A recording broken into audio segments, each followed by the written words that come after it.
বন্ধুরা, আমাদের রূপায়ণ নামিজ ব্লগে তোমাদের আরো একবার অনেক অনেক স্বাগত আর অনেক ভালোবাসা। যেহেতু এখন শীতকাল, তোমাদেরকে আমরা শীতের রেসিপি দিচ্ছি। আর শীতের রেসিপির মধ্যে একটা একদম কমন রেসিপি হচ্ছে বেগুন পোড়া। দেখো, আজকের রেসিপিটা দেখাবো বলে আমি সাদা বেগুন নিয়ে নিয়েছি, একটা কালো বেগুন নিয়ে নিয়েছি। এটাই বোঝাবার জন্য তোমরা সাদা বেগুনেও করতে পারো, কালো বেগুনেও করতে পারো, তার টেস্ট কিন্তু একদম একই হবে। তাহলে চলো কি কি লাগবে দেখিয়ে দিই। লাগবে বেগুন, লাগবে কাঁচা লঙ্কা, রসুন, লাগবে টমেটো। এই সব কটাকে আমি আগে পুড়িয়ে নেব। আর বেগুনটাকে আমি এখান থেকে মাঝখান থেকে ফালা করে নিয়েছি এইভাবে। কারণটা হচ্ছে, বেগুনের মধ্যে যদি পোকা থাকে তাহলে কিন্তু এরকম করে কেটে নিলে তোমরা সহজেই বুঝতে পারবে বেগুনটা ভালো না পোকা আছে। তাহলে চলো পোড়ানো যাক বেগুনটাকে। বেগুনগুলোকে আমি খুব ভালোভাবে ধুয়ে নিয়েছি। এবার বেগুনের গায়ে সর্ষের তেল মাখিয়ে নেব। খুব ভালো করে সর্ষের তেলটা চারিদিকে মাখিয়ে নিতে হবে। দুটো বেগুনের মধ্যেই আমি সর্ষের তেল মাখিয়ে নিয়েছি খুব ভালোভাবে। এবার দেখো, এই বেগুনটার মধ্যে আমি কাঁচা লঙ্কাগুলোকে ঠিক এইভাবে পুড়ে দেবো, যাতে কাঁচা লঙ্কাগুলো এর সাথে পোড়ানো যায়।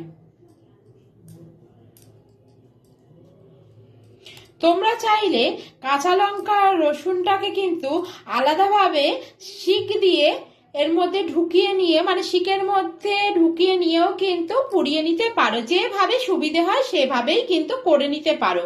আমার এইভাবে সুবিধে, তাই আমি এভাবেই করছি। এবার দেখো, গ্যাসের ওপর এই রুটি সেকার জাল যে আছে সেটাকে বসিয়ে দিয়েছি। এবার এর মধ্যে বেগুনটাকে রেখে আমি উল্টে পাল্টে ভালো করে বেগুনটাকে সেঁকে নেব। দেখো বন্ধুরা, এটা কিন্তু পোড়ানো হয়ে গেছে। এবার এটাকে গরম গরম অবস্থায় কিন্তু ছাড়িয়ে নিতে হবে। এরকম করে ছাড়ালেই কিন্তু এর খোলাটা খুব সহজেই উঠে আসবে। আর দেখো, এদিকে আর একটা বেগুন কিন্তু এইভাবেই আমি পুড়িয়ে নিচ্ছি। আর এগুলো বেগুন। আর এখানেও কিন্তু লঙ্কা আর রসুনটাকে কিন্তু পোড়ানো হয়ে গেছে। এখন বাকি আছে টমেটোটা। আগে টমেটোটা পুড়িয়ে নিয়ে এগুলো ছাড়িয়ে তারপরে তোমাদের দেখাবো ভর্তাটা কিভাবে বানানো হবে। দেখো, এবার বেগুনগুলোকে পুড়িয়ে কিন্তু বেগুনের খোসা ছাড়ানো হয়ে গেছে, পুরো পরিষ্কার করা হয়ে গেছে। এবার কি করব, পেছনের যে এই ডান্ডিটা আছে সেটা বাদ দিয়ে দেবো একটা ছুরির সাহায্যে। দেখো, খুব সহজেই কিন্তু বেরিয়ে আসে। আর এখানে যে টমেটোটাও পুড়িয়ে নিয়েছি, এরও খোসাগুলোকে বাদ দিয়ে দিয়েছি। কাঁচা লঙ্কাও পোড়ানো হয়ে গেছে, রসুনও পোড়ানো হয়ে গেছে। এবার পোড়ানো জিনিসগুলোকে আগে একসাথে আমি মেখে নেব। তাহলে চলো মেখে নিই। এই দেখো, বেগুনটাকে এরকম হাতের সাহায্যে ভালো করে মেখে নেব। এটা হাত দিয়ে করলেই ভালো হয়, হাতা দিয়ে বা চামচ দিয়ে করলে কিন্তু যতটা ভালো হবে তার থেকে হাত দিয়ে করলে কিন্তু তার থেকে অনেক বেশি ভালো হবে। কিছু কিছু জিনিসে হাত লাগানোটা খুব দরকার। বেগুনটাকে মাখা হয়ে গেছে। এবার একে একে বাকি জিনিসগুলো মেখে নেব। আগে লঙ্কাটা মেখে নিই।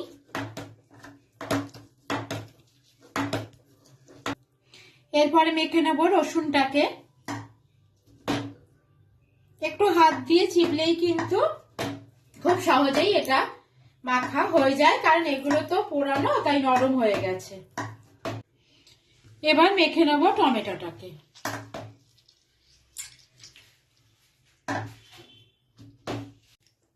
দেখো, সবকটা জিনিসকে আমার খুব ভালো করে ম্যাশ করা হয়ে গেছে। এবার একসাথে মিশিয়ে দেবো আমি সবকটাকে।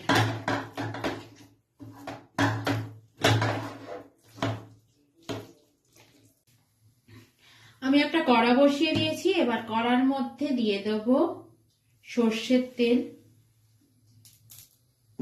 তেলটা ততক্ষণ গরম হোক, তোমাদের দেখিয়ে দিই এর মধ্যে আর কি কি লাগবে। লাগবে কুচনো পেঁয়াজ আর ধনেপাতা।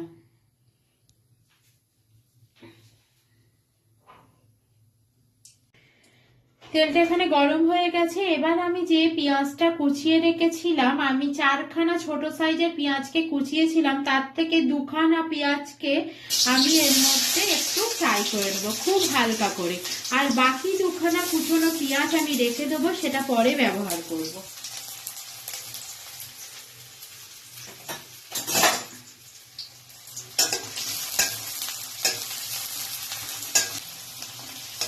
এই পেঁয়াজটা ফ্রাই না করেও কিন্তু তোমরা পুরোটাই কাঁচা পেঁয়াজ বেগুন ভর্তাটার মধ্যে মেখে নিতে পারো, কিন্তু অনেকেই কাঁচা পেঁয়াজটা খেতে পছন্দ করে না, মুখে পড়লে খারাপ লাগে।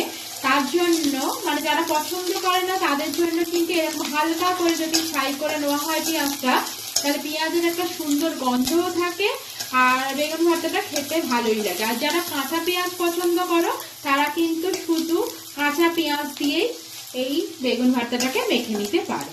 আমি 2 রকম পদ্ধতিতেই তোমাদের আজকে দেখাবো। দেখো এখানে পেঁয়াজটা আমার ভাজা হয়ে গেছে। এবার এর মধ্যে বেগুনটাকে মিশিয়ে দেবো।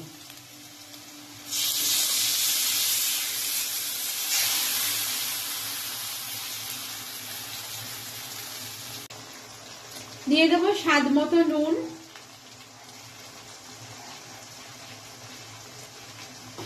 আর দিয়ে দেবো চিনি। যেহেতু বেগুনে একটু খাট ধরনের হয় বেগুন, তার জন্য এর মধ্যে একটু চিনি অ্যাড করতে হয়। চলো এবার ভালো করে মিশিয়ে নেব।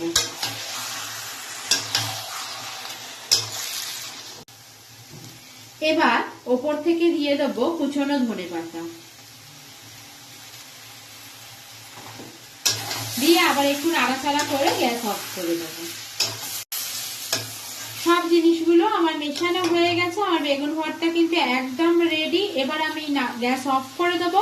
এবার যারা কাঁচা পেঁয়াজ দিয়ে করতে চাও তারা কিভাবে করবে সেটা একবার দেখিয়ে দিই।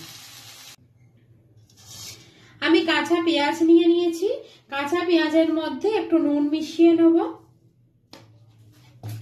এবার এটাকে ভালো করে নুনের সঙ্গে একটু চটকে নেব।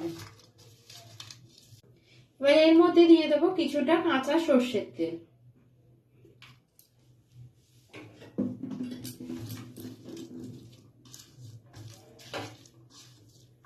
এবার কাঁচা পেঁয়াজটাকে আমি এই বেগুন ভর্তার সাথে মেখে নেব। এই দেখো বন্ধুরা, আমাদের বেগুনের ভর্তা কিন্তু একদম রেডি। যেভাবে দেখালো স্টেপ বাই স্টেপ তোমরা ফলো করে ঘরে একটা দুর্দান্ত বেগুনের ভর্তা রেসিপি পেয়ে যাবে। তাহলে তো কি করতে হবে, তোমাদেরকে একটা লাইক করতে হবে, কমেন্ট করতে হবে আর শেয়ার করতে হবে, আর সাবস্ক্রাইব করে দিয়ে আমাদের পরিবারের সদস্য হয়ে যেতে হবে। তাহলে দেখা হবে নতুন কোনো ভিডিওর সাথে। এখন তোমরা ভালো থাকবে, সুস্থ থাকবে। এখন আমাদের টাটা।